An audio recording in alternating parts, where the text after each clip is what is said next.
Hello, hello, hello. Tis Christmas still, and it is Boxing Day.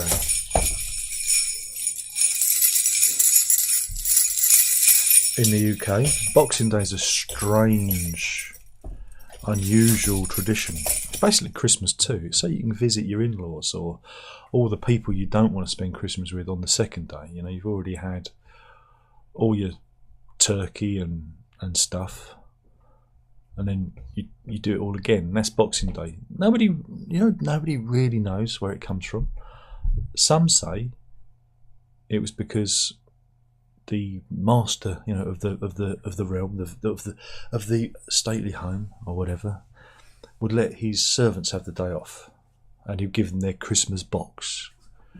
In some instances, they reckon that there was a reversal where the master would actually serve dinner to his servants, and it would be. But there's no concrete explanation of where Boxing Day came from. So there. But it's Boxing Day, and I'm here because it's Tuesday. That's the more important thing. Is it's actually Tuesday, and I don't know if there's anybody in. 11 people in. Rene's in. He's in early. Hey, Rene, how you doing? You had a good Christmas? Good. There's going to be a lot of that tonight. A lot of good questions about Christmas. But we all. That was the dog coughing. We're all here again. Aren't we? So we'll see if we can get this working, because I imagine there are lots of people out there that are having a good time without me.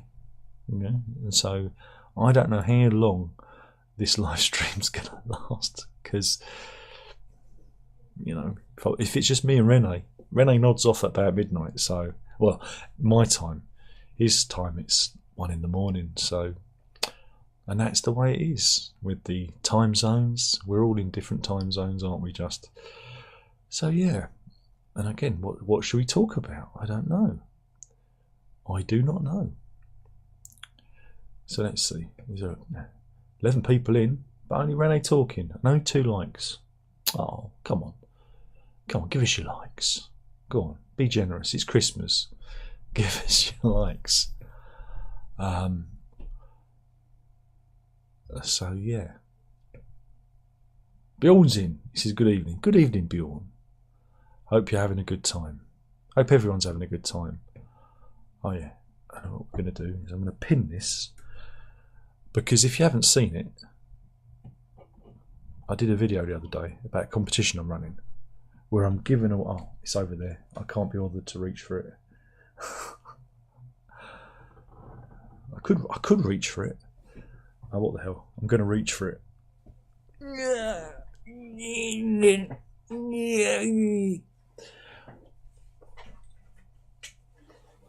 Everything is precariously balanced on top of that guitar.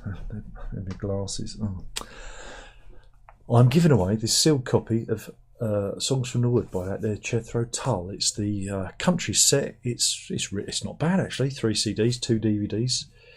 All your favourites in surrounding sound. It's got Ring Out Solstice Bell, and I thought, well, guess what? It's Christmas, and that's kind of a Christmas song, so it's kind of a Christmas competition, sort of. That's the link, but because I'm a money grabbing ne'er do well, we're doing it as a raffle. The idea being is that you at least pay for the postage.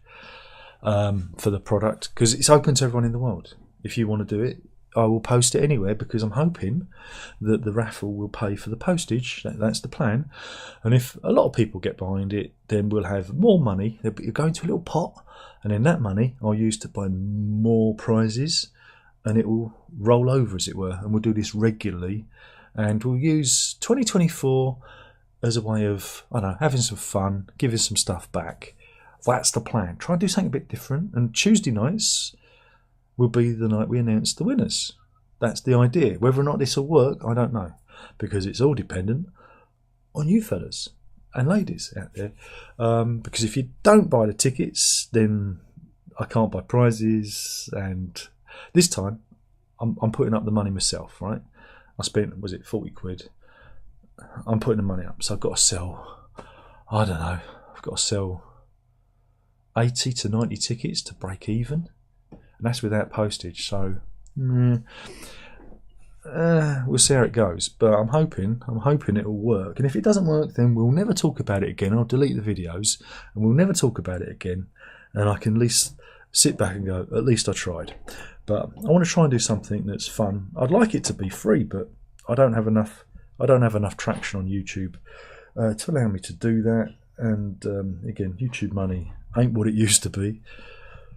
No way is what it's like it used to be for me anyway. And so this is why we're doing it. And I'm using a company called Raffle. So it's independent. They basically handle the cash, they handle the entries, they handle your emails and details. They even choose the winner, and then they tell me. And that's it. And they take 10%. But the idea is that they've got the money. You can't blame me if it goes wrong. It's their fault. I think that's how it works. And if it does go wrong, say, I don't know, I drop dead and I can't send the prizes out, the winner will get the share of the money that's in the pot. That's what they said on their website. And I thought that seemed really fair. Just in case things go wrong, you're kind of protected. And I thought that's a good thing. Because again, when YouTubers do these things, people go, oh, it's a con. You're keeping the money. Well, I'm going to keep some of the money because I like money. Who doesn't? But we'll see how it works out. Again, it's too hard. It's too early on to see how this is going to work. Because I know people like things for free, and I'd love to do it for free. But we'll see. We'll see how this works out.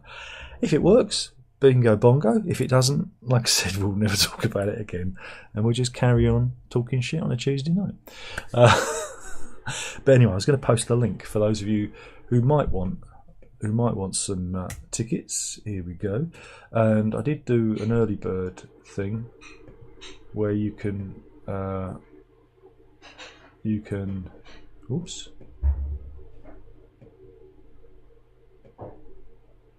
Where you can buy extra tickets. It's on the website. I explained it in the initial video.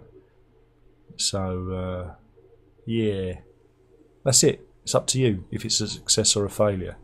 Remember, more tickets equals better prizes in the future. That's the idea. That's the name of the game. David's in. He says, what you've been watching on TV over the festive periods then? Watched Doctor Who, and I watched the Ricky Gervais comedy thing. But I don't really watch a lot of terrestrial TV over Christmas. I don't watch a lot of that anyway, because they take off my favourite shows. Mastermind, it's not on. And they've had a lot of Top of the Pops Christmas specials, but I've seen all them.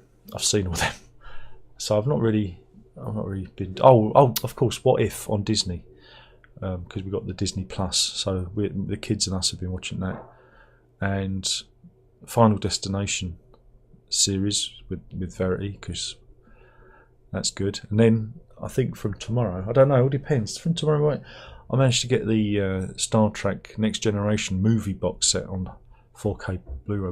We did old Star Trek last year, so I thought this year we'd do Star Trek movie marathon for the Picard era, but we haven't dug into those yet because other things. But terrestrial television isn't what it used to be. So yeah.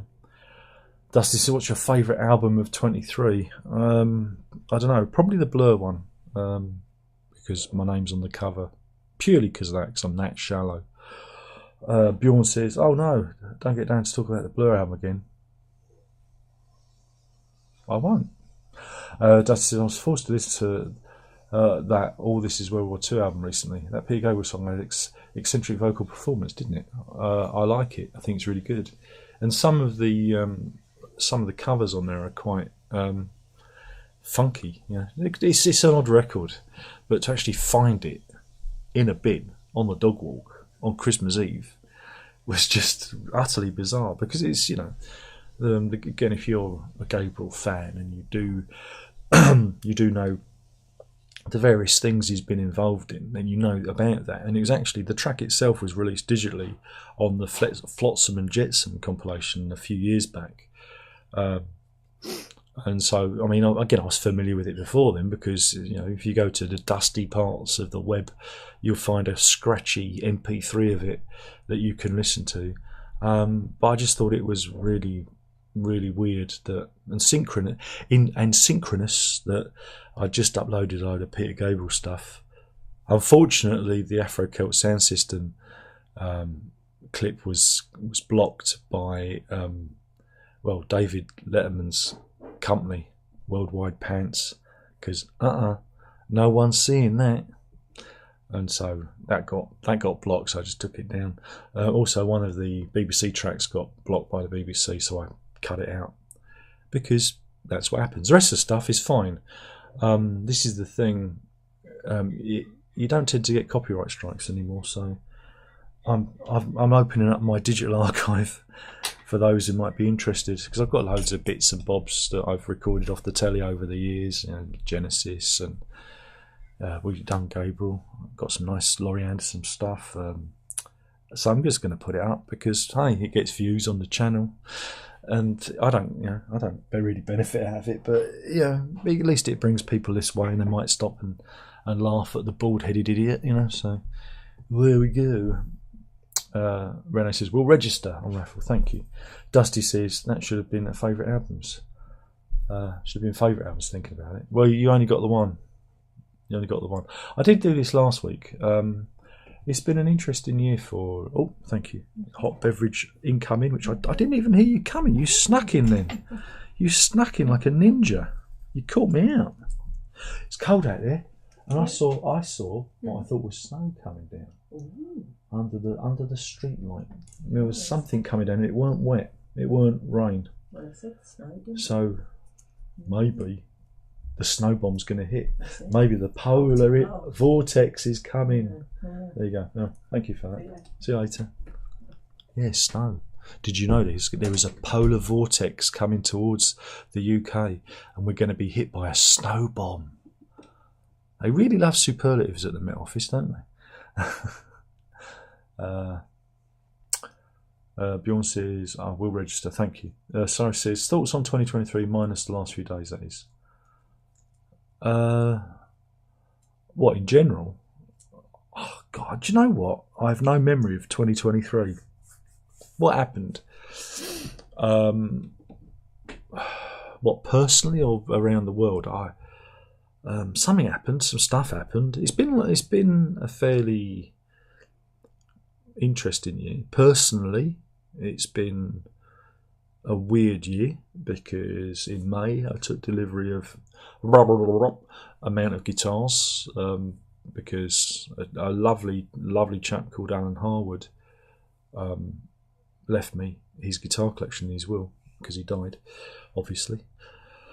And I've been dealing with that because of the sheer amount of them. It was difficult, storage problems, issues.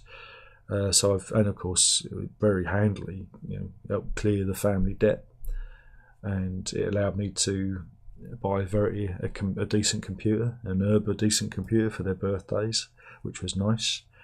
But yeah, the sheer physical effort involved in that was a lot, because Alan, I guess, died in 2022, and for about a year the guitars had sat either in his garage or in his home and gathered dust, and everything needed to be cleaned. I didn't have to do it, but I went through every single one. I changed strings, not all the strings, but ones that needed it, and cleaned them, and repaired the ones that needed repairing, and it became a bit of a full-time thing to do. And so that was something. And yeah, and I'm going to tell you a story about that. So anyway, I managed to sell one of the guitars on Christmas Day, and I was doing the video for it today because it's going out tomorrow. And in the video, because I'm feeling a bit weird about it all, because and I'd like to have kept every single guitar. I'd like to have had a museum, I'd like to have hung them on the walls, but I'm not a single man. I have a family, and I've got a big enough guitar crap as it is. Got enough guitar crap as it is. So, so in the video, I was waxing lyrical about the guitars. And one of the ones I sold is one I intended to keep, but again, space and time and everything. And I sold it. I was kind of regretting selling it because but it doesn't speak to you. You know, it's nice to look at, you know, but it doesn't necessarily speak to you. It's one of those instances. And in the video, I said, Alan, am I doing the right thing? Can you give me a sign? Can you blink a light for me? No word of a lie. No word of a lie. I said that. So anyway, we take the dog out and we literally get to the end of the road and the very first street lamp starts blinking manically. And I go, no, this can't be real. This has got to be a put on. You know, because the street lights blink at me and they don't do it all the time. And this one's a completely random one. This is one that's never blinked before. And it was flashing violently. And we stood there for a bit and then it stopped and then we walked further on. I kept looking back and it never blinked anymore until the end of the road and it stopped blinking. And so a little bit of a weight lifted off of me. And so even if it was just a random occurrence, it made me feel good that I'm doing the right thing and that was the intention all along. Because I explained that I've kept the oldest guitars in the collection, even though I don't love them. The oldest guitars I'm keeping because they were obviously in his collection the longest. And I know this because they've got receipts and whatnot. You know, one of them is very old, I think you've seen it.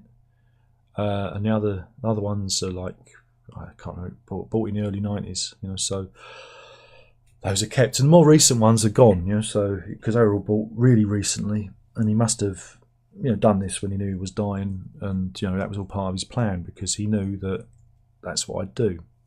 He obviously knew me better than I knew myself. And that was weird. So that's one thing. That was a thing. And, you know, what else was there? What else has gone on? Oh, yeah, having to take my son to a thing called CAMS, which we have over here, because the school recommended it because they don't understand what autism is. So that was annoying and irritating. And we had one meeting with them and they just said, no, you're fine, off you go. Because I did nothing but bitch about the school. Because they put me in a corner. That was interesting. It was the year of the eye infections, which is nice. Permanent eye infections, which even my optician spotted. I was trying to hide them, but they spotted, which is great. It's all part of the diabetes. Whoopee. So that's great. But as for everything else, everything's just ticking along, you know. As for the world can go to hell, you know. Fuck the world. Who cares? You know, who cares? You're not going to change anything. Again, when you get to this age, you realise that, you know, things like Live Aid effectively did nothing, and all the marches on the streets achieve fuck all because the politicos are going to do what they want. So have a good life without them. Ignore them. They'll go away, replaced by more idiots, and just enjoy your life while you can, because it could all be gone, you know, and that's it. So that's another thing. The music scene's been kind of, you know, there's been some really interesting records, not just the Blur one, but, you know, there's been some interesting records out there this year, which has been heartening. But yeah, it's been an odd year. I'm kind of looking forward to 2024, see what that brings in, see what happens, see what goes on, innit, really? And hopefully everything's going to be tickety-boo. So yeah, hopefully that answers your question. Bjorn says, I'm really happy you cleared the debt and got the kids' computers. Oh yeah. It's been a tough 10 years because, again, that debt that we had was when we came here, and it's a bit of a complicated story because we got it was over 10 years ago now, but the Mrs. grandmother passed and she had a property in London, which then got sold, and the in-laws shared out some cash because it was a significant sum. You know, we got some, my brother got some, and we used it to, you know, put a deposit down on this place because we needed to. It all happened really fast. We was running out of money because we were renting, and circumstances because of what happened with the shop, and it happened at, everything converged. But, looking at the math and everything, I said to the missus when we came here, we need at least another 10 grand. You can't really ask for more money, can you? When you get in a share of something, you can't really say, please sir, can I have some more? But I said to her, look, it's going to be hard for us because we need more money, because not only we are 10 grand short, once we get there, we're going to be playing catch up. And that came to pass. So we ended up putting money on the credit card, and that's the worst thing ever. And so at whatever age it was, I guess I'd have been in my 40s then, wouldn't I? Yeah, in 42. When did we come here? 2014. So it's nearly 10 years ago. So yeah, at 43, a lot of bills and whatnot went on the credit card, and that it really goes up quickly. And that's it, and that's the story. And I was chipping away at it for the last 10 years. We've been chipping away and been very frugal. Oh, but you've got all those guitars. Yeah, because I sold all my gear that I'd accrued in the previous, my previous life, and I sold it. And with that money, I bought guitars because I'm allowed. And some of the money I used to clear the debt, because that's what you do, innit? You don't give everything away. You make a sacrifice, a small sacrifice. But we chipped away at the debt, and I'd got it down to nearly manageable. Is it manageable? I don't know. I'd halved it in 10 years. And you get interest-free credit cards, and you bounce things around, and you just be creative like that. And then Alan came along, and it helped kind of get us over the line. The real sad part of that is the English guitar second-hand market is in a big depression at the moment. So everybody wants something for nothing. It's very much a buyer's market. So, what these guitars were valued at independently bears very little relation to what the actual value is out on the street. Again, if I pick this up and say this is worth £1 million, it's only worth £1 million if somebody buys it for £1 million. You might not actually get someone to. I'm using this as an example. So when you value something, it's only, devaluation only counts when somebody actually buys it for that price. A lot of the time, especially if you need money quick, or the market is depressed, or other circumstances, you have to take a lower price. And so that's what I found with this. So that's been it. But I'm pretty good at putting guitars back together, repairing guitars, and soldering. Soldering's improved. That was good.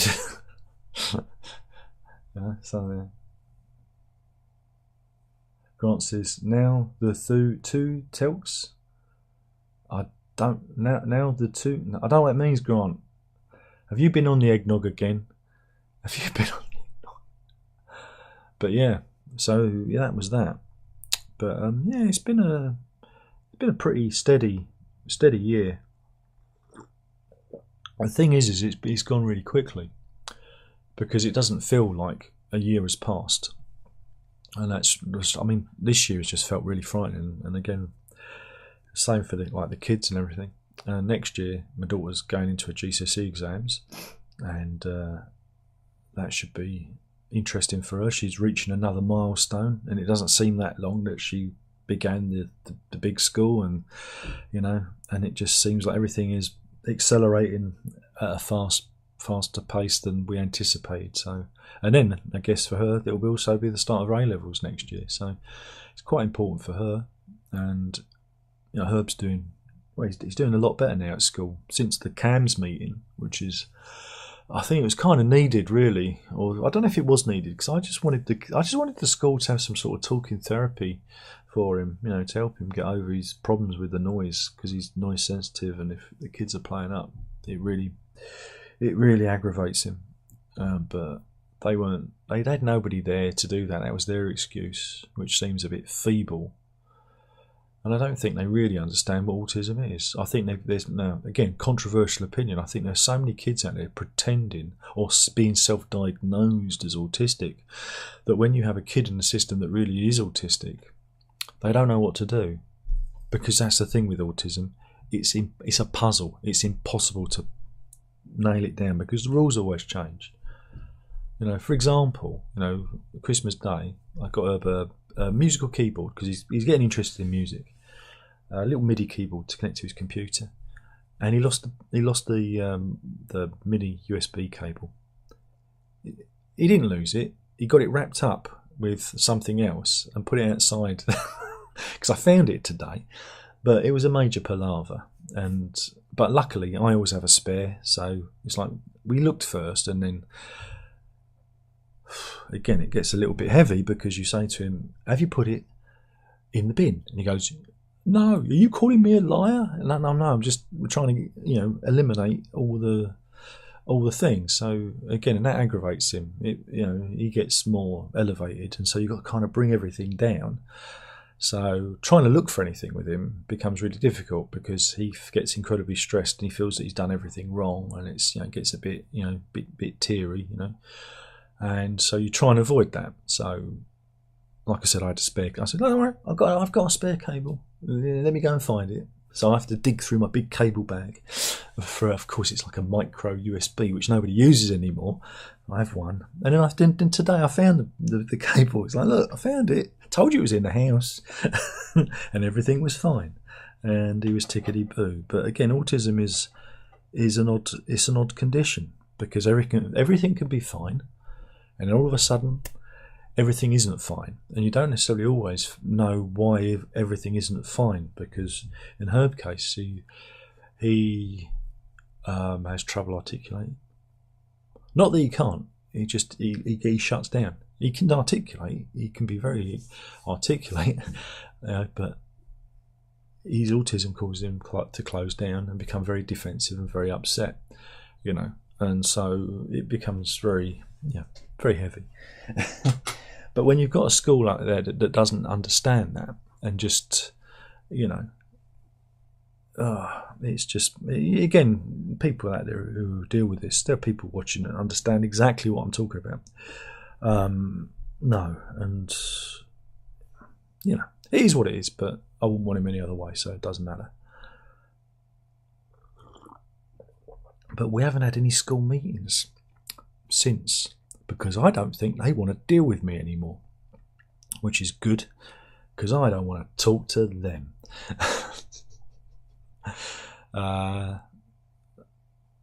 Because all I wanted was someone to talk through Herb's problems with him, but that doesn't seem to be applicable. Grant says, now it's time to take it easy after 3 months no alcohol, low sugar amounts make Christmas less fun, but the payoff is regaining some health. Doctor said, welcome to your 60s. Oh, okay. Have you had a health incident, Grant? Have you had a health incident? Yeah, anyway, everyone should always avoid sugar because sugar is incredibly addictive. More addictive than crack cocaine. Seriously. And it's no good for you. I mean, I don't have any sugar, though the last 2 days, Christmas pud, custard. I'm sorry, that's the hill I'm dying on. And so I'm in a little bit of pain. This morning when I woke up, it was like, oh fuck, it's like I've been drinking. My body was absolutely stiff. And, to be a bit stiff in the morning, eh? But, so tomorrow morning I'm going to be exactly the same, but that's it, then it passes because we don't do it again. I'm going to be a good boy. So yeah, be a good boy. But at least you made it to your 60s. You dodged Sniper's Alley. This is good news. You got past Sniper's Alley because the 50s is always that grey area for men. It can get us any time.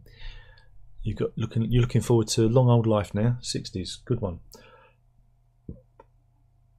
Jess says, I'm finding out at 52, I actually have to be very mindful of time, else it's rushed and past gone and gone.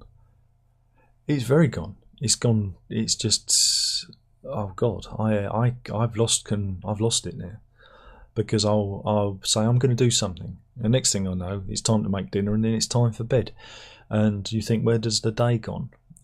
And it is frightening. The passage of time is terrifying, and but it is what it is. It is what it is. and maybe I can slow it down. I don't know. Maybe I'm just slowing down. Maybe if I didn't walk so much with the dog, I'd have more time to do things. But I see the walking as a way of dealing with my illness. So, you know, it is what it is, isn't it? Grant says, you're a fantastic father. For you, for your son, great. Well, you know, you do what you do, don't you? It just comes with the territory. You do it for anyone. It's all part of the thing. Grant says, diabetic type 2. Oh, join the club. Yeah, it's a funny old illness. They will say, oh, you'll be fine. Take the tablets, change your diet, get more exercise. Don't drink, don't smoke. You'll be fine. Well, I don't drink and I don't smoke. Never have smoked. And here I am. But it affects me. It affects me in like aches and pains. I get a lot of pain and the eye infections now. And you know, I'm a martyr to my feet. I am. I'm a martyr to my feet. Shooting pains, like red hot needles going into bone, like electricity sparking. You know, and sometimes it's fine. At least I can feel my feet again, because when I first got diagnosed, my feet had gone on vacation. I couldn't feel them anymore. But now the feeling's coming back to them, which is good. And I can feel heat. Can't feel cold so much. I can walk into the bathroom of a night without any socks on, and I don't feel the cold of the floor, but I do feel warm, which is nice. So I don't know, is that good? I think it might be a superpower, mightn't it? But and then there's the drugs, you know. But again, I don't know if the drugs or it's the diabetes has changed me as a person. I don't feel like I used to feel. I don't feel emotion like I used to feel emotion, you know. And you know, it worries me somewhat. I feel a little bit like disconnected from who I was or who I am. I don't get stressed, which is great. Superpower. I don't get stressed anymore. You know, I can do things now that I couldn't used to. You know, things that used to scare me, social things, and you know, attending meetings and you know, going to places used to put me on edge. No problem. I don't have any nerves. My nerves have been shredded, which is great. You know, and again, the emotional side, it's weird. I know I'm supposed to feel something, but I don't get that kind of thing. You know, it's more. I feel like more like Mr. Spock. You know, it's all up here rather than. And I don't know if it's. I think it might be something to do with the drugs. I think it changes your metabolism. It changes everything, and that I don't like. Because I was a passionate man. I had passions, you know, passion. And now I feel a little bit cold, a little bit, you know, a little bit more distant from it, which is, you know, but at least I don't, no fear. But then I didn't have any fear anyway, so, but I don't have that. You know when your heart races, don't get that anymore. Don't feel anything. Bjorn says, you're allowed to enjoy a dessert or two around Christmas. Well, I did. I had Christmas pudding and custard. And I had it yesterday. And I finished off the pudding tonight. We had 2 lots. So I'm pretty pleased with myself. But like I said, there's always a payoff to it. I mean, last night I took my blood sugars and they were, oh God, what were they? 11.2. That was it. And that's the highest I've ever recorded them. And I felt fine. It was a champagne, like some good. I got some Piper Heidsieck champagne. Oh, it was on offer. It was good value. It was half price. Got it for something like 18 quid. Oh, and that was Christmas. That was Christmas lunch sorted. Oh, fantastic! It went down. It was smooth. Oh, it went down well. Grant says, any box sets this year interest you? You mean in 23 or in 24? Well, no, not really. I don't really do box sets anymore because, 1, they're stupidly expensive, and 2, I just end up gathering dust on the shelf. Though I did manage to get the Who's Next box set for 100 quid, Actually, it's probably cheaper than that because I got it from Amazon France, and then they sent me an email saying they'd knocked €6 off. Sacre bleu, I said. And then I got the Who Sell Out one for, I can't remember now, is it that's just 68, 70 quid, 68 from America, because they had it on offer. So I thought it was a bargain, and I've got them on the shelf. I haven't opened them. They're in their cellophane because you never know. I might sell them to buy a guitar, or I might do an unboxing, or if the raffle thing takes off, they might be a prize. So I might have opened those ones. I don't know yet. I don't know. I don't know how I feel about it. We'll see what goes on. So I got those ones. Just trying to think. What else? I don't know. Has there been anything? Is there anything I should have looked at this year? Like I said, because the whole of the music biz TM has realised that the people that finance it, those fans out there who finance it, are getting old and dying, and there's no one to replace them because the kids aren't fucking stupid enough to buy, I don't know, 250 quid for a box set because they can't even afford a coffee these days. Yeah, I think it's the last gasp of the music biz TM. Thank God. And we'll see the end of that. Not that old nonsense. But yeah.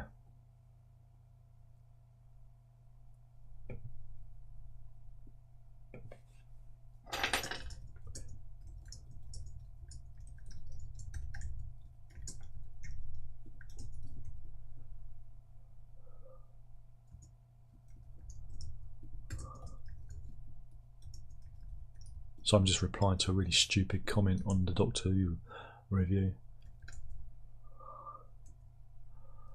with a big brain thinker here. It's the old weird to hate watch something instead of watching something you'd like. Don't you just love those comments? How do we know we'd like it if we haven't watched it? Or do you watch the things that you know you're going to like? How do you know you're going to like something if you haven't watched it? That's why actually I replied, because these people are incredibly dim, aren't they? These people are incredibly dim.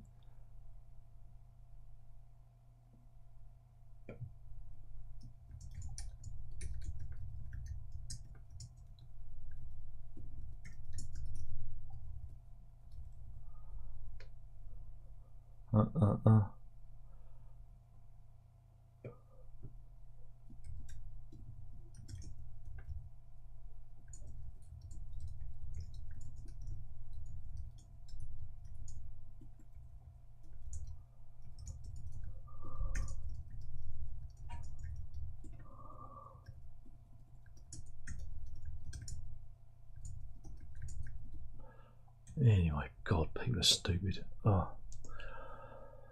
Grant says, got 2-disc early Bowie work with the circle, mono and stereo, very good. A lot of outtakes, Bowie playing acoustic 12-string. Oh yeah, that was a thing. That was a few years back, wasn't it, that one? I can't remember. I might have. Was that streamable? I may have streamed that one. And Renee says, I'm not diabetic, but I use some drugs. Stroke. Nowadays, I have more interest in some stuff than before. Thank God, not my interest in music. Well, yeah, I mean, it's odd. Again, when there was a thing about like focusing as well, like trying to focus on things, I felt like when this all started, it was like there was a loss of focus. But you just put it down to getting old, didn't you? You just go, oh, I'm old. Maybe I'm just getting old. But it's just now I feel like things obviously have stabilised. It's been like coming up to 3 years in, I don't know, June or whatever, you know. But the weird thing with my diabetes is sometimes when if I'm feeling really bad, right, if I'm feeling a bit achy, my blood sugars can be low. They can be in the 5-6 region, which is normal for you guys. But for me, I see that as being low because my Optimin is around the 7, because that's pre-diabetic, you know. So sometimes I have something, maybe nick one of the kids' chocolate bars just to get my blood sugars up and feel a bit better. It's funny. I don't. Again, with diabetes, I don't know if it's the same for everyone. Everyone's biology is subjective, and I don't know if I've said this before, but I can't remember if it was. Again, I always forget.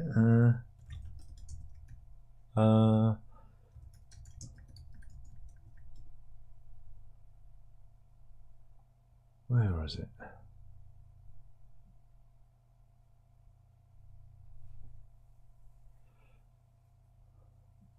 Yeah, it was like in the more than the colder regions like Iceland and Finland and places like that. They have really high blood sugar levels, and they're classed as diabetic, right? But they don't have any of the issues, and it's obviously that because they live in a colder climate, their metabolism's different. Obviously, it's obvious, and they probably need more sugar. But they're seen as being diabetic, even though they're walking around and living,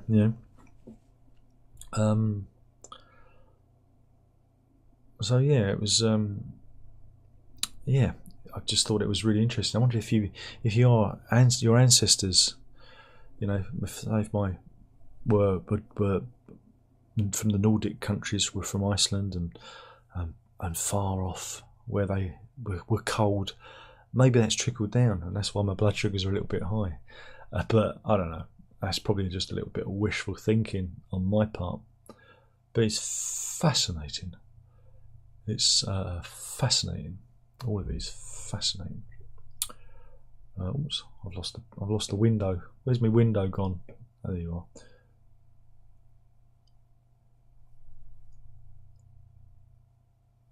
Grant says, when I sit down instead of leaping up, I tend to stay down now. Yeah, you don't want to fall over. That's another thing. Sarah says, would you say natural sugar is bad too? Well, I think again, there's a lot of urban myths about that, isn't there? Because I say like honey, things like honey are supposed to be okay, but they're not. Naturally occurring sugars. I mean, you can get away with some fruit juices, I believe. I think, is it fructose? Is okay. It's, again, don't go over the top with it. But again, it's odd when you don't have I never had a sweet tooth anyway. I was more into more savoury treats than sugary stuff. So, and I'd already reduced I used to have like a couple of teaspoons of sugar in my tea. That was a bad habit, and I knew that was a bad habit years ago. So from, I can't remember how old I was, from about 40 I think it was, I'd cut it down to 1 teaspoon, then half a teaspoon, and I think I got it down to like half a teaspoon before the diabetes diagnosis. And now it's just like, well, get rid of it. And I don't even think about having sugar in my tea or coffee, and it's not an issue anymore because I'd weaned myself off it anyway. I was never a big chocolate eater. A bit, if the kids have got somewhere, it's Easter, or Christmas, we get a box of chocolates or whatnot. Or my weakness is alcoholic liqueurs, the little chocolate bottles with booze in. I really like those. I've got a box this year. I'll have a few. Mrs. has some. Everything's fine. But it didn't make me cry to give that stuff up, because I didn't have a lot of that stuff in my diet anyway. It's worse with stuff like I do like a biscuit with my tea, so I just have a wholemeal biscuit now. I have 2 wholemeal biscuits, which is, that's it. That's my afternoon tea. That's fine. Not being able to have potatoes is annoying, but I still have a few chips. I still have some mashed potato, but I have a smaller amount. I've reduced the amount. I have more meat. That's okay. More vegetables. That's fine. But you just try and navigate your way through it. And again, I have brown bread instead of white bread. But I still have white bread maybe once or twice a week, depending on how I feel. The rest of the time, it's granary, brown bread. So, it is what it is. It's just sometimes I feel awful. It exhausts. I get really tired as well in the afternoons. And about 4:30, my energy is like, and I have to fall asleep. I have a little nap. and I never used to be like that. But you know, I still have insomnia, and I've had a real bad case of it. You know, again, I've not been stressing about Christmas because I don't feel anything anymore, but my brain still won't let me sleep because I'll go to bed and it will just go, "You're awake, you can't sleep, you're not sleeping." I don't know if there is a link between insomnia and diabetes. Let's have a look. Oh, yeah.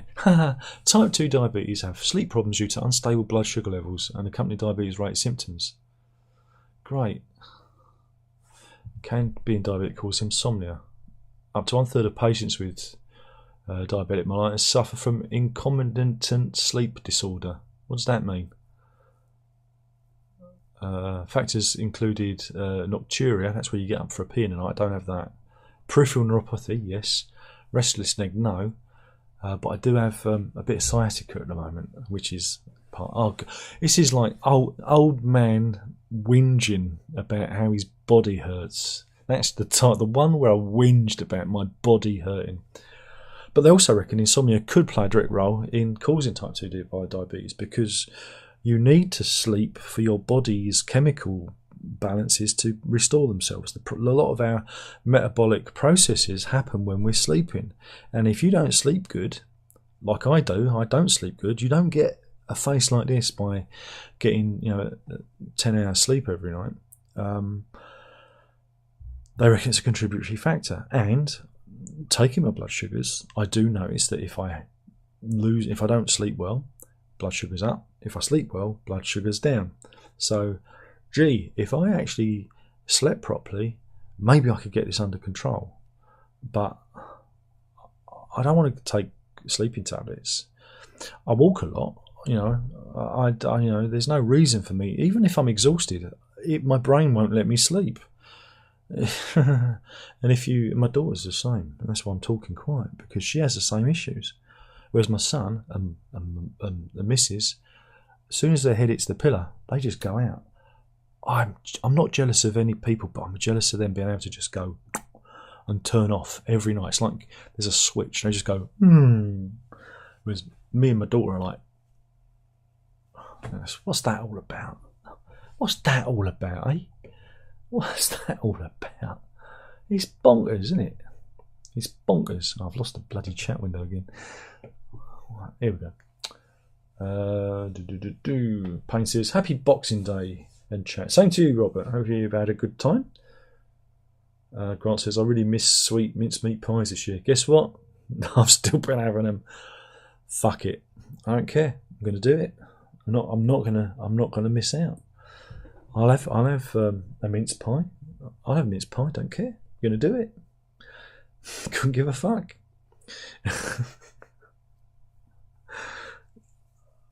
I tried missing out like the first year, and it was grim, and I didn't feel any better for it, so no, I wasn't going to do it. Grant says, walking helps my father. Laid in bed for years, barely can move now. Oh dear. Well, you've got to keep moving. Yeah? Got to keep moving. You've got to be like a shark. Keep moving, because everything seizes up otherwise, isn't it? And you don't want everything to seize up. You've got to keep going. You've got to keep going all the time. Never stop, And that's good.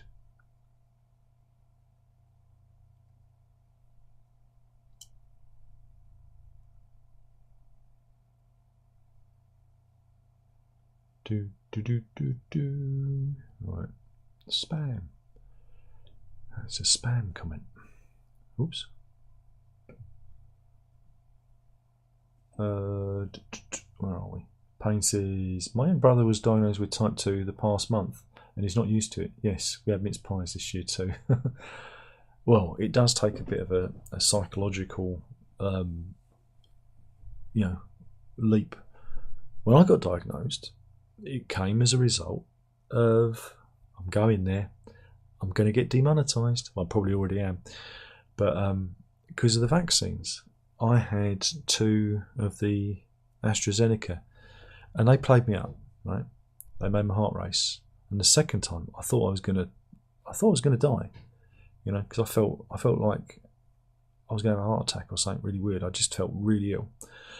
And this is why they don't use the AstraZeneca vaccines anymore. Whereas I've had the Pfizer and the Moderna ones, nothing, not a problem.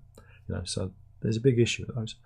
So I went up to the doctors because my heart was just like, it was just all over the place. I was getting erratic heartbeat, and to the point where it was like keeping me awake. And I was, you know, I do a lot of. Oh, here comes the dog. Oh, I think we might have to do it. Where's dog cam gone? I've lost dog cam. Oh, wait a minute. There's dog cam. Wait a minute. How many dog cams are there? Oh, there's 2 now, aren't there? Sorry, everyone. I got distracted. And which camera is this? No, that's the wrong camera. It must be that cam. Oh dear. Oh dear. You can't really see. That's not good. You can't really see anything, can you? Let me try different. Let me try camera 3. Maybe camera 3's got better. Ah, that's better. There we go. There's Layla. I call that one Layla with the Christmas tree. Yeah, so anyway, back to me. So I went up to the doctor's and she listened to my heart and she said, I think you've got a heart murmur.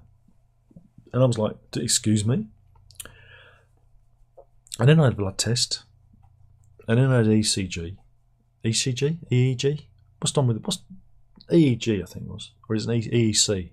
No, that's the common market. And when by the time I had that, obviously, whatever was making my heart race had worn off and my heart was fine. You know, everything was ticking along, tickety-boo. But I had a blood test and they noticed that my blood sugars were like 109, I think he said. And I said, is that good? It sounds good. It's very high. It sounds good, doesn't it? And he went, no, it's not good. It's not good at all. And this was at the time. I mean, I've not actually seen a doctor about my condition because this was all done over the telephone because it was during the time of COVID when you couldn't see a doctor. Though I did see a doctor with my heart. She did actually listen to my heart because she couldn't have done that over the phone unless I'd have held the phone to my chest. Would she be able to tell by that? I don't know. So, but yeah, my actual diagnosis was done over the telephone. And again, it really kind of leaves you adrift because you're kind of going, because he's got, you know, he's obviously got, I think he was in Surrey because he actually said, I'm not even at the surgery. I'm at my home in Surrey. You know, because I've got chatting. I like to talk to people. That's why we're doing this. And so you get off the phone, you go, and he also told me I've got to take three of these tablets. You've got to take them immediately. Oh, that was the biggest mistake. Because I felt, well, first of all, it warns you that the first time you take a tablet, you are basically going to, well, evacuate. And I'm not talking about leave the building. You are going to literally lose your shit, not in a good way. And I was like, right, well, I'm going to take the first one of an evening where I don't have to take the dog out or anything, and literally 20 minutes, it was like I got to go to the toilet. That was awful, and it played my stomach up havoc for ages, for about a week, I think it was. But he had me on like 3 tablets a day. And so I burnt through my tablets. And the great thing about it is I lost an awful lot of weight because it did something to my metabolism. Mind you, I was also eating like nothing. I just stopped eating, you know. So I got down to my lowest weight for a long time, which was not, I don't think it was particularly clever because I felt giddy and weird and everything because of the drugs and I felt odd in bed of a night. I felt like I was vibrating. It's just some weird side effects. And again, this lack of like emotional feeling, you know, just feel kind of disconnected from everything. And you know, and then eventually the missus said, "Have you seen what's printed on the box? No, you're only supposed to take 2 of these." Yeah. So I started taking 2 of them. It took me a year, I think, maybe about a year to figure that out. or maybe it wasn't, maybe it was 6 months, I can't remember. So then I started taking 2, because that's what they had printed on the box, whereas the doctor told me to take 3, contradicting the advice on the box. And I started feeling a lot better with it all.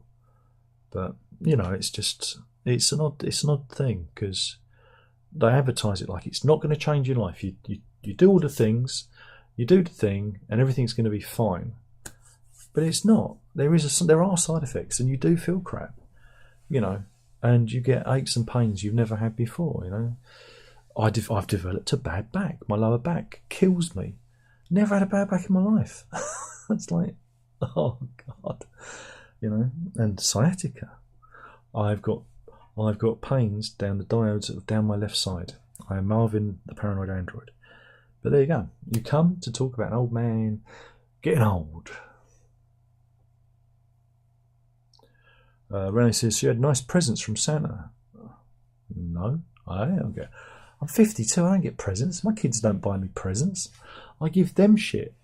I bought myself a bottle of aftershave. And I bought the missus some perfume, because that's what she wanted. And, oh, what shall I ask for? Another guitar? What do you get someone who's got everything? I don't need anything else. But I did want a bottle of aftershave, so I got myself a bottle of aftershave. I get presents throughout the year, you know, so I don't need to worry about Christmas. Christmas is for kids, you know, it's for them. It's to make a fuss of them and have fun and, you know, do all that. So I can't remember the last time I had a proper Christmas present. I mean, yeah, it's been a long time. You know, like a proper Christmas present. Probably when my mum died, and she gave me some soaps, and I put them in the bin because it was her message that I stank, figuratively speaking, not actually, you know, because that was her Morse code in her displeasure with me, because that's what she was like. So get anything musical for Christmas? I got an expensive framed picture of someone who isn't Hendrix from my mother. She said, Jimmy, before he took drugs, I told her, sorry, that's someone dressed like him. That's really cool. What a cool story. Now, I haven't got anything musical. I found a copy of this in a bin on Christmas Eve. So this is my Christmas present, you know. So there you go. Got a copy of this on Christmas Eve and some other records. Godspell and 2 Simon Garfunkel records from a bin when I was walking the dog. That was my Christmas sorted. David says, I've never had a bad reaction to vaccine in my life until that. Well, again, I'm all vaxxed up, you know, and again, since I had the other ones, because you can't get now the first time it happened, I was woken in the early hours of the morning, 2 o'clock in the morning, with my heart going at over 120 beats a minute. Now I'm a pretty chill guy, you know. My resting heart rate is in the 60s, so it was like somebody was literally tap dancing on my chest. So I woke up, and because I had the Apple, I ain't got it on at the moment because it's charging, but because I had the Apple Watch on, it was telling me, it was going, not good. You know, so that's why I thought, okay, that was weird. But I put it down to the vaccine. And I thought it is a known reaction. And it just happened once, and I felt fine. It just happened once that night, felt a bit weird, and then it passed. Thought fine. And then when I went to have the second booster one, like 6 weeks later or whatever it was, I said to the people, because I had any reactions, I said yes, my heart raced. And the guy called me a liar to my face. He said that couldn't have happened. It must have been something else. And he was really aggressive about it. And I went, okay, fine. I'm not here to argue. I know what happened. So I just agreed with him, and they gave me the second booster. And then, like I say, it didn't happen immediately. It happened. It was like a few days after. And like I said, I was walking to school. And I was walking up a hill, which I've walked up many times, and like I said, I'm very physically active, and I don't get out of breath walking up hills. But I thought I was going to die, and it was scary because I couldn't. I thought, this is it. I'm out. I'm done. But I managed to recover myself, and we got to school. And I walked, come back home and had a little lay down, and it kept happening. I kept feeling like, and then like the irregular heartbeat and everything. And then I got checked out, and then it indicated my diabetes. Now, my logic is that I probably already was pre-diabetic, and whatever was in that vaccine kind of just highlighted it. And I think there were vaccine reactions to the AstraZeneca one, but it only affected people that had underlying health issues that they didn't know about. So if you were a pre-diabetic or had hypertension or insert condition here, it really laid you up, and that's what I think that is. And you get that with vaccines. There's sometimes a reaction. I knew the risks, so I'm not going to cry about it because I'm a man, and I'm still here, and that's that. I knew the risks when I had the vaccine done, and guess what? I've never had COVID. I've never had COVID. The missus has never had COVID. The kids never had COVID, and we were testing them rigorously during the whole period, and that's it. Because we're probably super spreaders. We're probably the people it doesn't actually affect, because we get the odd sniffle. Lost my sense of taste and smell a couple of times. Mrs. has, but no COVID. Felt fine. Not a cough, not a sneeze, not a burp, not a fart. Tell you how it has been affecting us lately. Tummy upsets. Happened to the missus. Happened to me. Oh, bit of a dodgy tummy. Bad tummy ache, and then it's gone. And that's the vid, right? I'm not saying I'm not one of these deniers. I believe in vaccines. I believe in the science, and I believe that sometimes you can have a bad reaction, but we know the risks. I'd rather have a bad reaction to it than be on a ventilator, because I had pneumonia when I was young. I know what it's like to drown inside your own lungs. I felt it, and I don't want to go through that again. And I'd rather probably just die of a AstraZeneca-induced heart attack than to be laying in a bed gasping for breath, because I've been there, I've done that, and I'd rather die a different way. Thank you very much. So that's my attitude to it. And science, bitch. It's why we're here. It's how we got here so far. But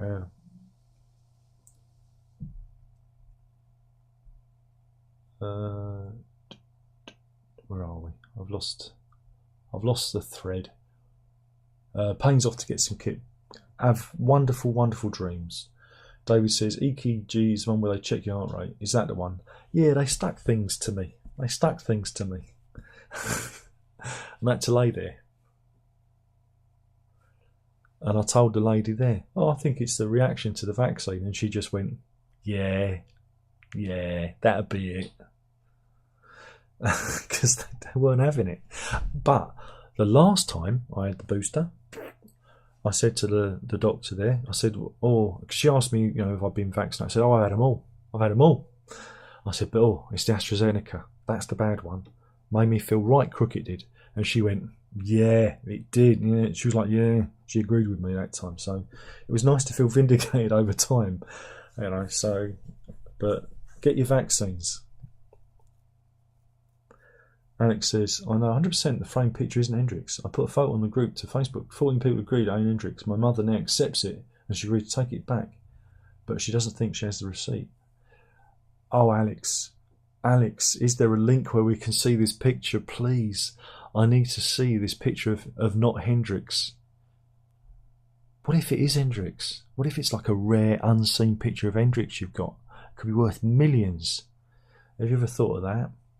I know what it is. It's the guy who did the Flute album recently, who did Hey Ya, Shake It Like a Polaroid Picture. It's him from the film that he made where he was dressed as Hendrix. That's what it is. There you go.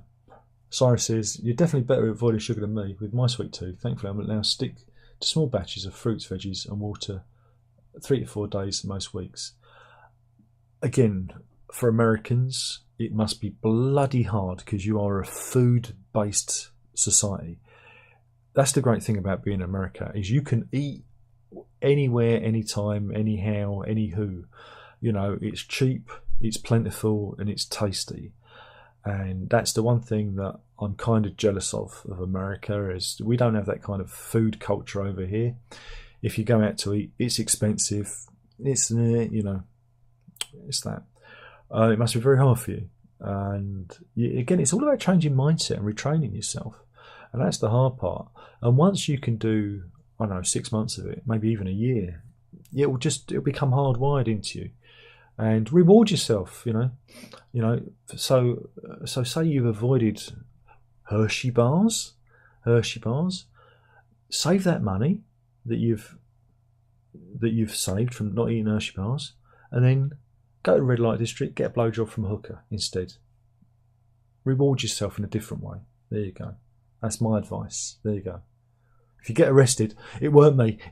I didn't suggest it. Okay. You read it in an adult magazine or something. There you go. Oh, it's probably even worse, isn't it? David says, I haven't celebrated Christmas in almost 50 years. That's because he's a Mormon, or a Muslim, or a Jew. Take your pick. Grant says, I remember when I bought Quadrophenia, the album, it contained a giant booklet inside with black and white pictures.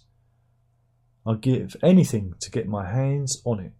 Well, Grant, if you buy the recent reissue, are you going to make me go and get the recent reissue of it? They've got the booklet in, you know? They've got the booklet in. No? Yeah. Oh, I've got a sneeze coming. Wait a minute.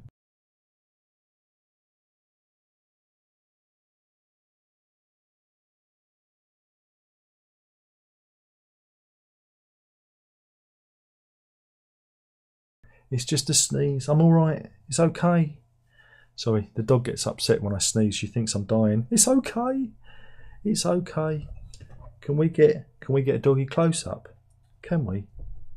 Can we get a doggy close up? Oh, don't run away. Come back. Come back. Layla. Oh, you're no fun. You're no fun. I nearly got a doggy close up then. Oh. Something's gone up my schnoz.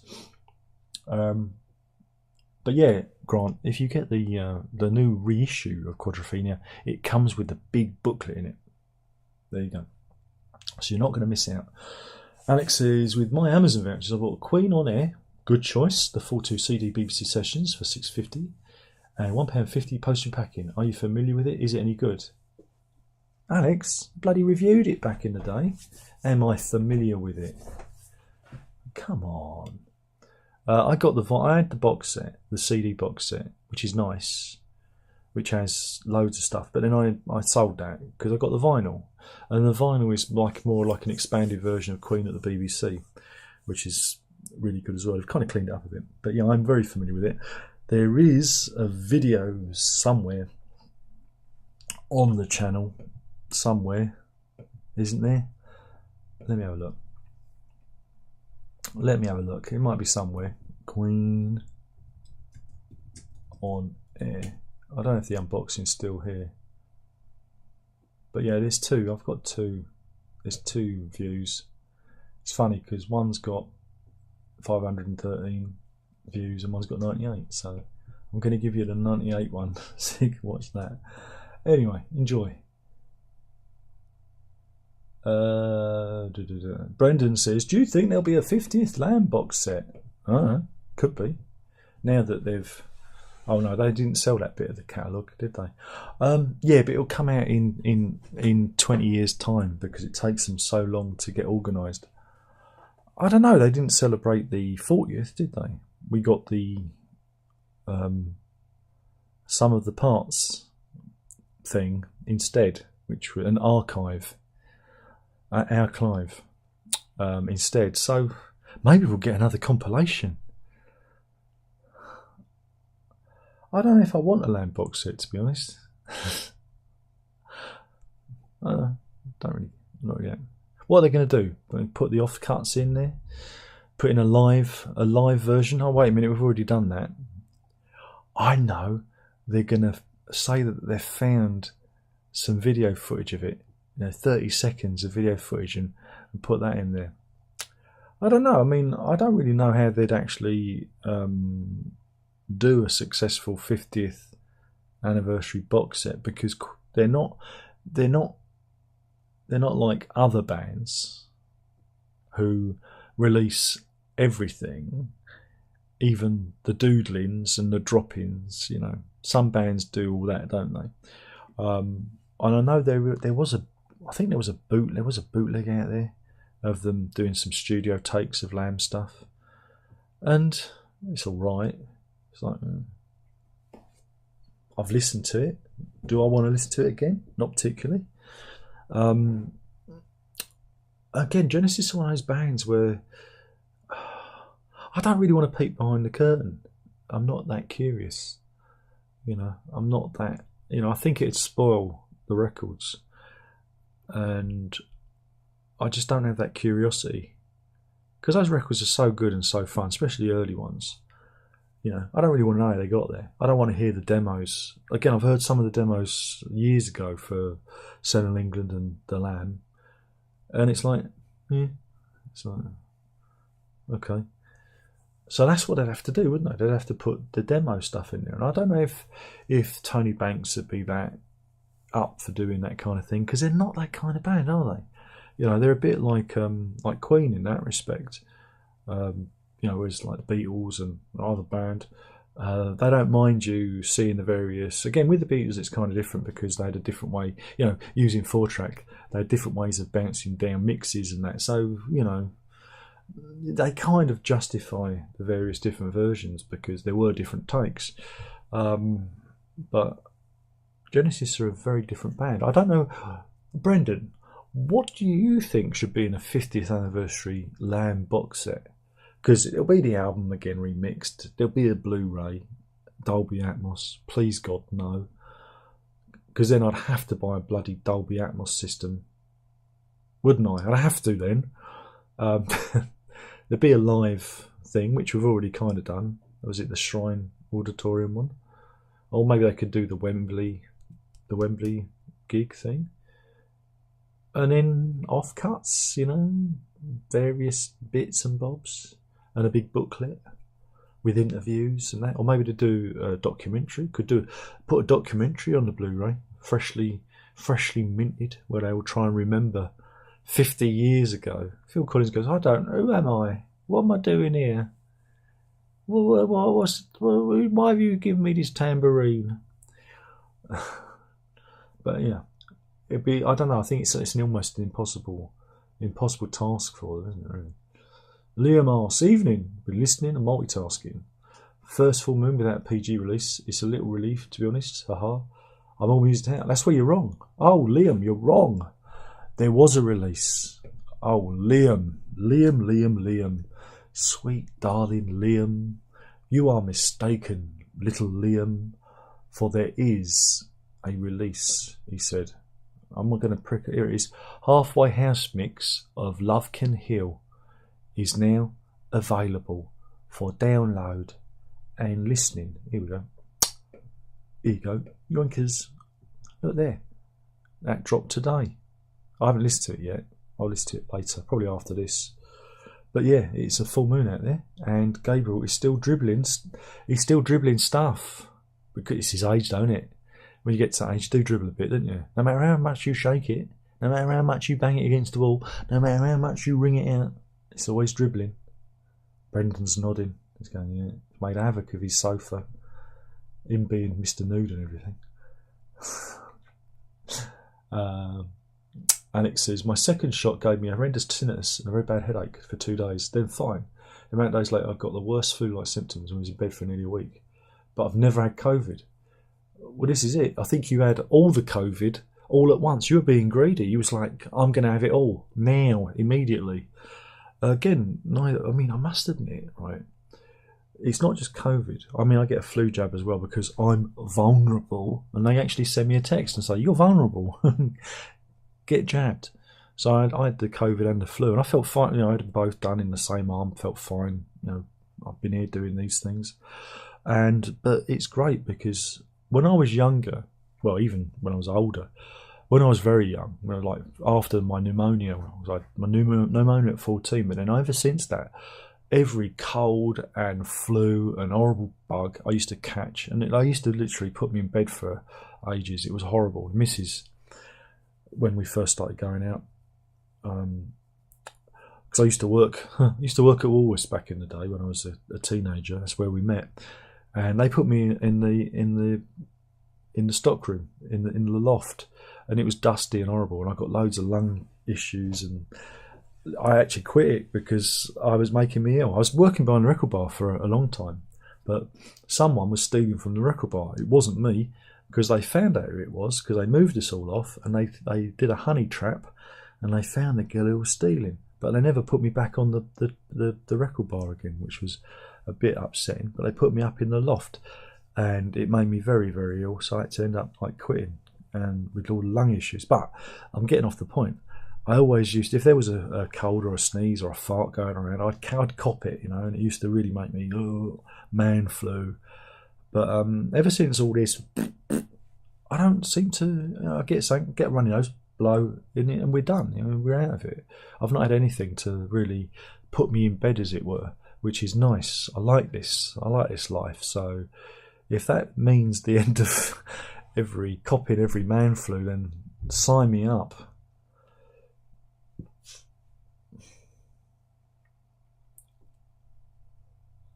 But yeah, sorry to hear that, Alex.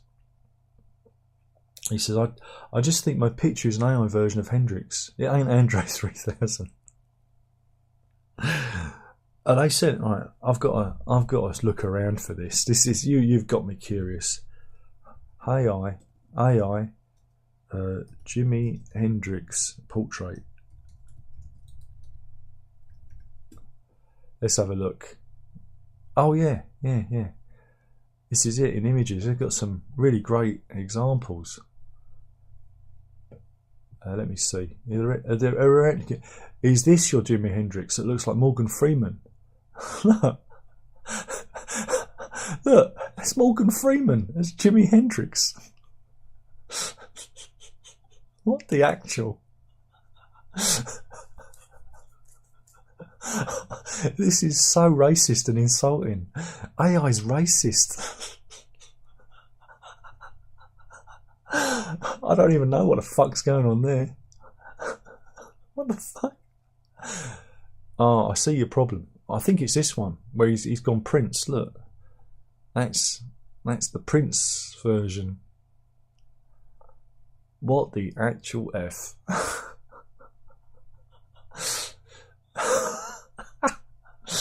There's hours of fun there for all the family, isn't there?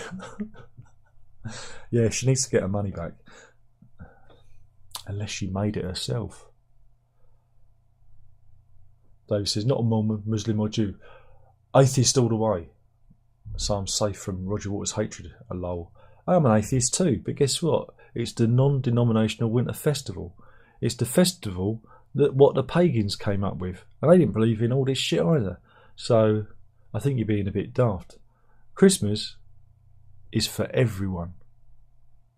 And I think you're just punishing yourself. But anyway, I'm an atheist and I don't believe in Christmas, but hey, it's an excuse to buy an expensive bottle of champagne and have a turkey in it. Always got to look at the silver lining. Treat yourself. Alex says, I'll put a picture up, but I don't know how. Don't worry about it.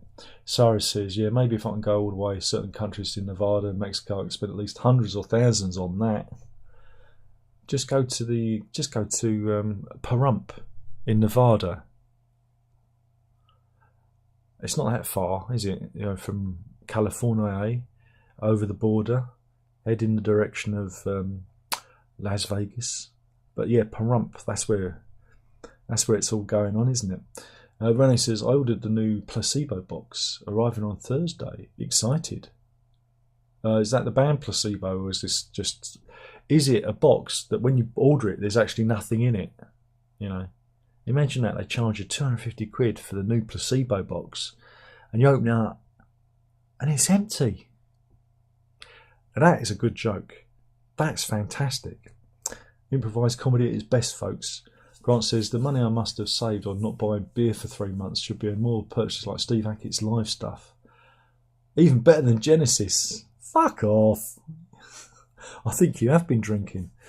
Wolfan says, Mike Ruthers' bass tone on the opening of Track of the Lamb is outrageously good. He's a very underrated bass player. and yeah, he's a very underrated bass player. David says, please don't hate me on this. The Lamb is the most overrated album in progressive history. Listen to it many times, I often don't get it. Sorry, you're wrong. You're not meant to get it. That's the whole point of it. It's Peter Gabriel's brain at its most addled. Look, my story is, for me, The Lamb is the first Genesis album I heard or bought. I actually bought it. It wasn't the first one I heard. I'd heard others, obviously, because a friend played me. But I bought The Lamb on cassette. I hadn't heard it, and it was on cassette. There's no story in it. There's no liner notes. There's no extra pictures. It was just the cover and a yellow panel with the track names. And for over 6 months, I listened to that album every day, trying to figure it out, trying to understand it. It's brilliant. It's a work of excessive brilliance, and it's fine you don't get it. It's great. Don't worry about it, But there's it's just so fucking far out there. It's just brilliantly out there, and the band are really tight. They're really, really tight on it musically. They were never tighter, than that record. And then afterwards, you get A Trick of the Tail, and everything's quite anemic and pristine, and all the spontaneity and creativity is gone. But no, it's fine. If you don't like it, it's fine. But it's not overrated. Alex says, had a look. I remember your vid on Queen on air now. Seen so many of your vids, can't remember all of them. But yes, I forgot you reviewed it. Do you know what? I sometimes I forget. There have been cases where I think, I'll review, and I've actually done it, and then I've gone to upload it, and I thought, better check, and I've already done it, and I just delete it.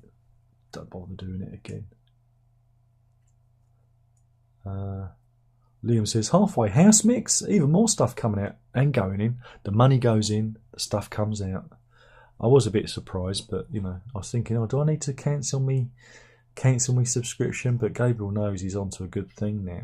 But I wish he'd release what I was hoping he'd do for Christmas is release some of the a live album of the tour that he'd been on.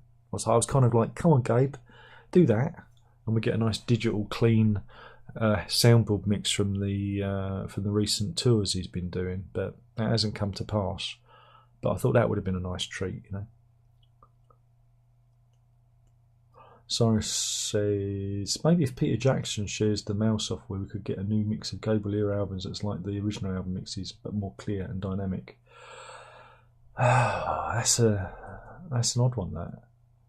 Because back in the days of SACD, Gabriel brought out his albums on SACD, but there was never any surround sound mixes. There was only a surround mix for Up, I believe.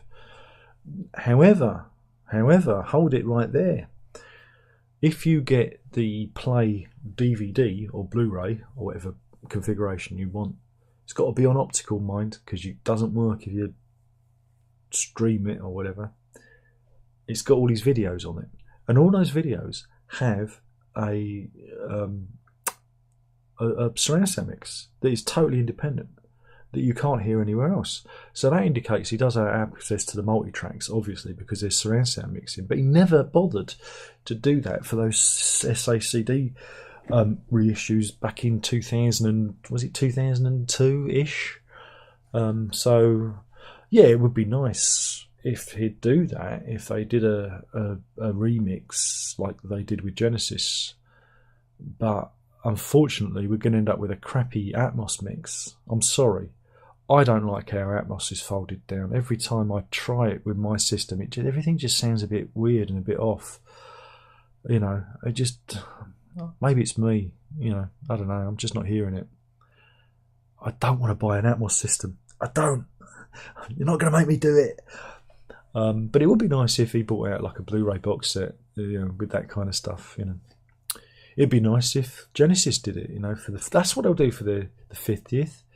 Is they'll bring out a big box set with all the Blu-rays in, so everyone can own the surround sounds. Yeah, and it'll be incredibly limited, and only I'll get a copy, and then I can brag about it.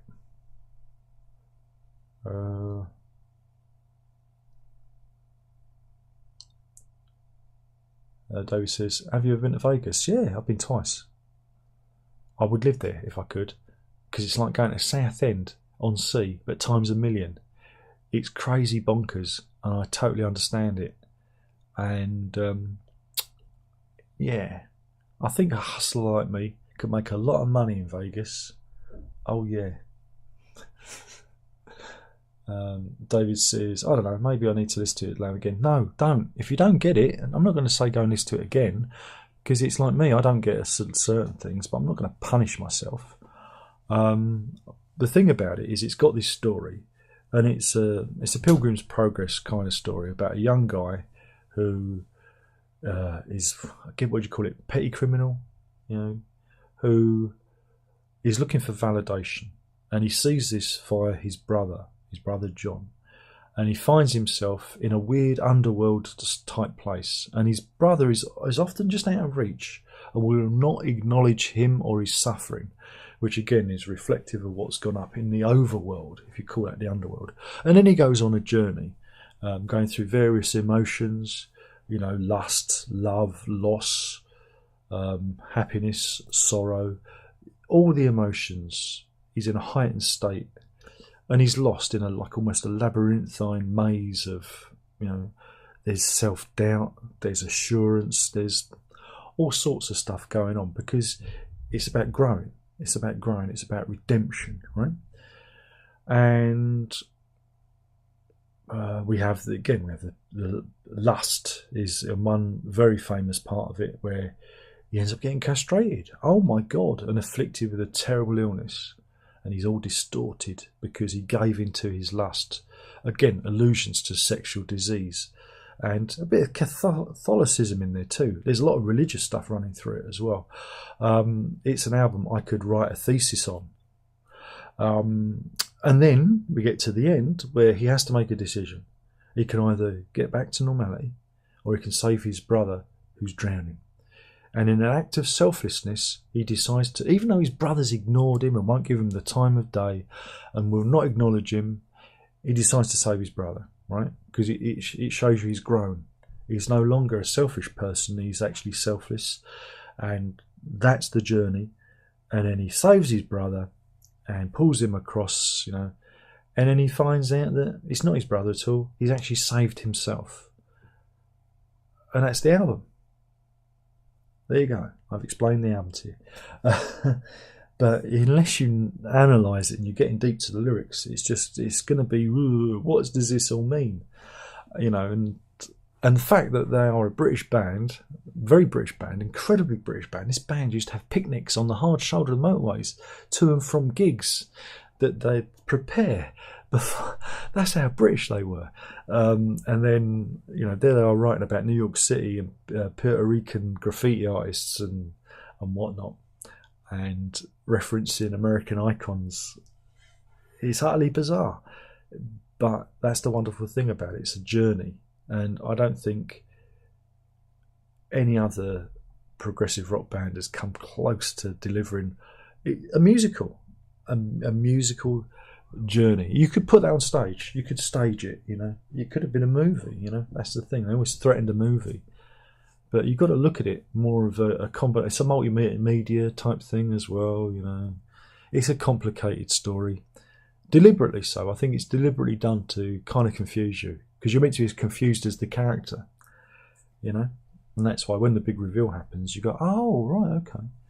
But look, don't force it on yourself. Don't do that. I wouldn't say, oh, you didn't listen to it enough. I'm not that stupid. If you didn't get it, that's fine. Maybe one day you'll float back to it and you'll give it another chance. But you can't make yourself like something. And if you do, then you're suffering from Stockhausen syndrome. That's a joke, and I'm going to keep going with that one. Because people say to me, oh, you didn't listen to it enough. But if you force yourself to listen to something over and over again, then it's not really a good album.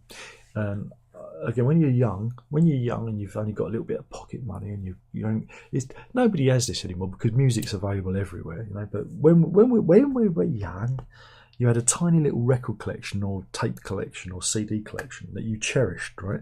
And sometimes your favourite band will bring out an album. It'll be a bit of a stinker, but you go, well, I've paid I don't know, $11.99 for this CD, and that's expensive.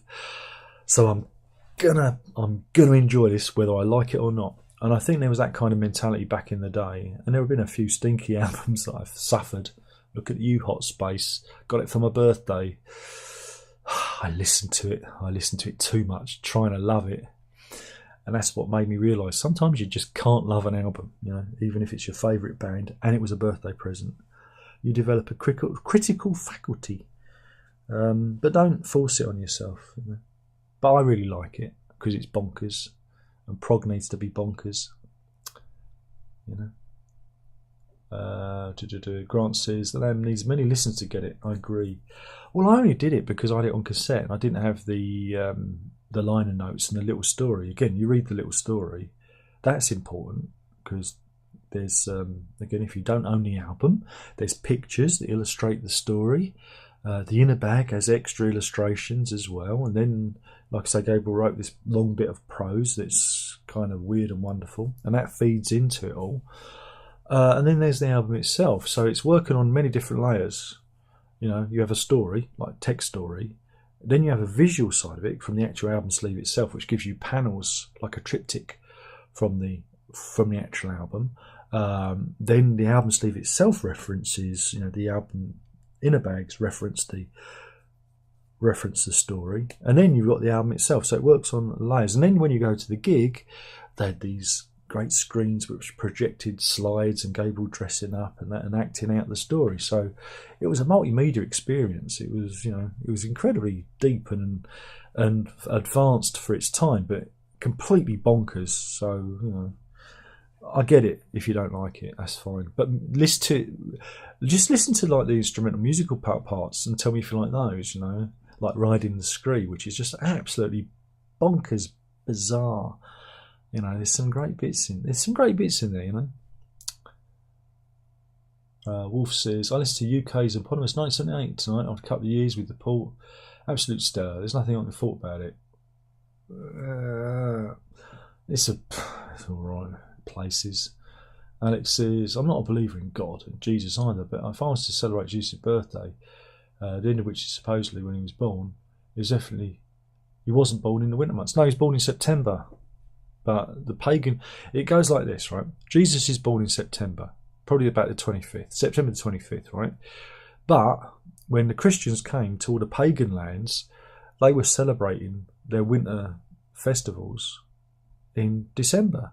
Now, there's a good reason for this. Now, in the Mediterranean countries, they don't have winter festivals, you know, so they can celebrate Jesus' birth when it was meant to be. But in the colder climes, in medieval times, you know, back in ye olde times, from, was it September, October onwards, they'd have parties all the time, and they'd pool all their resources and build big fires and gather around and drink alcohol and, you know, mead and make merry, because that's how you got through the winters. You know, villages and that shared the remainder of the harvest because you had the harvest festival. And that harvest, the intention was to get you through to the next spring, because the winters were hard, and again, no electricity, no obviously, no heating, and so you had all these. There was something like eight festivals from October onwards until about March, I think. Again, I might be remembering this wrong. And so when they came over to convert the pagans, they went way up. They like a party. You know what we're going to do? We're going to take the one in December. It's halfway through. It's right in the middle. We're going to say it's Jesus' birthday. We're going to have a shindig. We're going to have turkey. We're going to have crackers. You know, we have Christmas pudding and lots and lots of custard. That was a big thing with the pagans. I'm making that up. And so they basically shifted Jesus' birthday just so they could get the pagans on side, because the pagans said, great, festival, yeah, Jesus sounds like a great bloke, count us in. And that is how they converted the pagans. Yeah. And that is a true story because I was there. There you go. Grant says, Greg Lake and John Wetton have box sets. I'll purchase them. Got to be a fan though. Now, the John Wetton box set is a missed opportunity because it's just these albums, these solo albums, which are a bit And I remember I tweeted at his son, is it Dylan?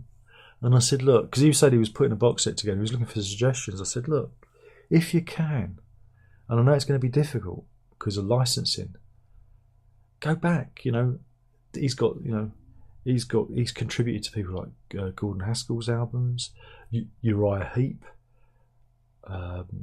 Mogul Thrash. There's loads of people he's contributed to, and I said definitely start with Mogul Thrash because not many people would have heard that, and try and get it to be an overview of his career. And instead, you just got his solo albums, which I don't really care for, so so I'm not buying it. Same with Greg Lake. I love Greg Lake and all that, but I'm not going to buy his solo albums. So there you go. Eric says, just wrapped up The Crown on Netflix. Ever watched? Nope. Alex says, have you got any interest in the new Fishbox sets? I'm guessing no. No, I'm not allowed to. I'm not allowed to buy any material from Fish because he banned me or something. I don't know. Again, no. I mean, maybe if it was the first album's all right, but I don't care about anything after that. He's not an artist, He's just a wannabe poet. He's not a musician. He couldn't write a song if you held a gun to his head and gave him a pair of spoons. He has no musical ability in any part of his Scottish frame. He's just a word man, and not a very good word man at that. Oh dear, I think I'm going to get banned again. Cyrus asks, you still feel a film based on land wouldn't work? Like, have a director who's worked on A24 or Neon films? Well, Jodorowsky, when it was Alejandro Jodorowsky, was originally touted as a director of The Lamb. That's what Gabriel wanted, and it's like, absolutely. I don't know. Again, it's a story of its time. It's set in the 70s. I don't know how it would translate now, unless you actually took it back to it's 1975 New York. I mean, it could be done. It could be done because we've got CGI and stuff and things like that. It could be done quite easily, but you're going to have to get somebody involved who's got some sort of vision, and it's going to have to be a very particular look. And I think, again, looking at the album sleeve, the stuff that Hypnosis did, because that was an Hypnosis album sleeve, they need to look at that design and kind of ape that design, trying to root it in that, because it's kind of synonymous with the record. I don't think you should break away from it and try and do something different. I think it should be as close to the album as possible. Yeah, it's doable, but then you got the point, who's going to watch it? No one's going to watch it. No one's going to listen to it, because we live in a post-cultural society, and all the Genesis fans are dead. There are no Genesis fans left. They're all dead. They're all dead now. After the last tour that Genesis did, after they left the arenas, they were put into vans, taken to the abattoir and shot. Oh, every single one of them. Didn't need them anymore. Went boom, bolt gun, boom, boom. Got rid of every Genesis fan. There were no Genesis fans left, so there's no audience for it. So yeah.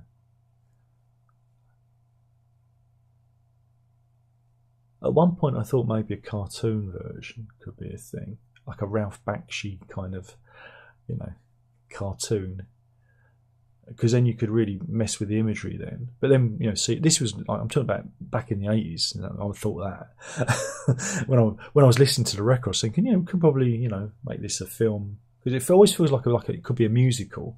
I'm thinking it would be more like a musical, and you set it on stage. You actually tell the story on stage, but it goes fantastical and breaks out of the stage and then goes back to the stage, and you play with it like that.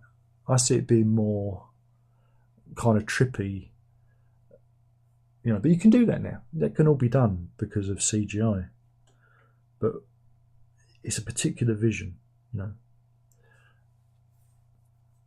but I don't know. Again, I don't know who would be the person to do that.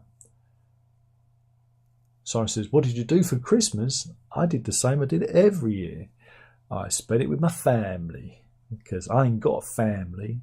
So my family's my family. So I don't see anyone, because I don't have any relatives. Well, I do, but they're on my father's side, and I can't really turn up to them because they go, who the fuck are you? I ain't seen you in 40 years. It's like, oh yeah. So I just have prepared. But Christmas was me preparing Christmas dinner and serving that and doing that stuff, and just watching telly and taking the dog for a walk, and very much doing what we do every time. But it's for kids. We wrap the presents for the kids, put them under the tree. The kids open their presents. They play with their presents. I help them with their presents. And that's Christmas. So it's very small, and it's very us. And that was it. The in-laws came over Christmas Eve. Hadn't seen them in a while, which was nice, and had a chat, had a chinwag, and that, and. Yeah, I mean, it's very much what we do every year, really. It's always been like, even though it's just me and the missus, we just keep it to ourselves, really. So that's that. Renna says, I'm going in, Darren. Thanks for the chat. Night night. Well, have a lovely sleep. Eric says that I was that guy who kept bringing up Tortoise. I think I found some footage of the 3 Dumber version of the group. Skip to 52:25. Okay. Are you that bloke? Are you the bloke that keeps bringing up Tortoise? Okay. You will now be known as Tortoise Eric from now on. I dub you Tortoise Eric. You found the clip, didn't you? Did you find the footage of the 3 version? Good, because it is out there. I just couldn't remember where the clip was, because it was a long time ago that I saw it. But there is. I mean, again, they're an interesting band, and I hope that they do something. The last album kind of didn't click for me. And it's always disappointing when, your favourite band, one of your favourite bands, deliver an album and you go, oh no, it's Hot Space all over again. Alex says, yeah, I think you're right about Fish. Needs a good band behind him, a bit like Elvis. Not a great musician. Couldn't have got anywhere without Scotty Moore. Well, again, I think he's again, in his prime, Fish was a great presence, He's unfortunate. Again, I hold no malice towards him, and I say those things, 1, to be funny, and 2, because of how mean he was to abuse me privately on Facebook. It's not very nice, calling me a failure and washed up and all that. It's not very nice, just because I reviewed his record. It's a bit mean, isn't it? But I don't care. I find it funny. And then he banned me from his gigs, like I was ever fucking going to go. Seriously. But I don't hold the guy any malice, and I know he's had health issues, and I wish him all the best. And again, I want him to have a long, happy life, because that's what we do. Even for people that hold malice against us, we wish them the best, because But no, I mean, I've talked about this before. When he broke from Marillion, I was going through my Marillion phase then, because I bought all the records. It was '88. I bought all the records. And then he left, and I went, oh fuck, it's the curse of Darren all over again. And so it was kind of exciting to see who was going to break first with the new record. Would it be Fish or would it be Marillion? And I know that they were, happening at the same time. I know Fish was, hitting them with legal issues, and again that's illustrated on the Marillion sets. Got a whistle. Season's End documentary is good fun on the Season's End box set. So it's quite an exciting time, because you kind of wait and who's coming out first. And Marillion had their album first. We had New Guy, Steve Hogarth. Completely different. It was exciting. It was fun. He put a lot into the shows. I liked him.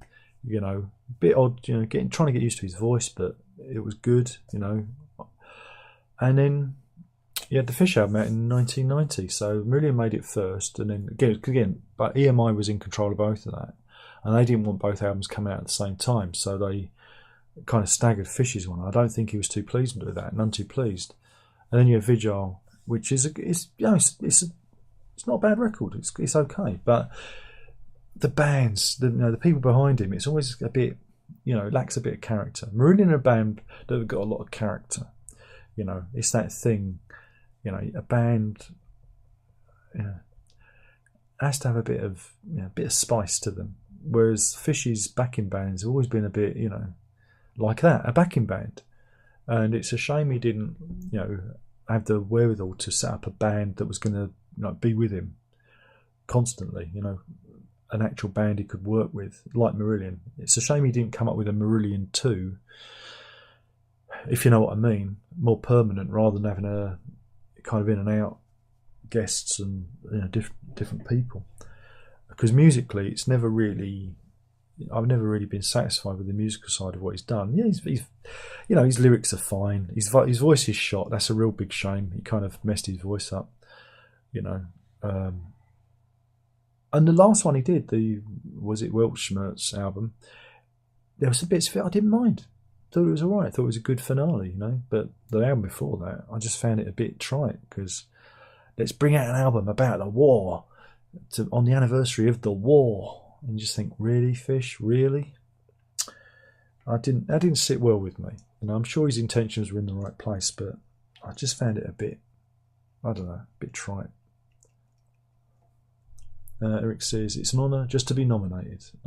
You've been nominated and won. Wow. Shit, is that time? God, I've been babbling on. Anyway, thank you for watching. I better go now, because I've got to get up in the morning. And yeah, we'll do this all again soon. This is the last one of 2023.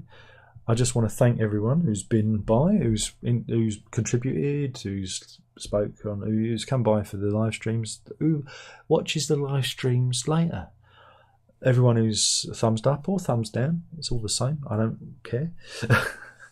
I want to thank everyone who's got it. And if you haven't got it, I'm sorry.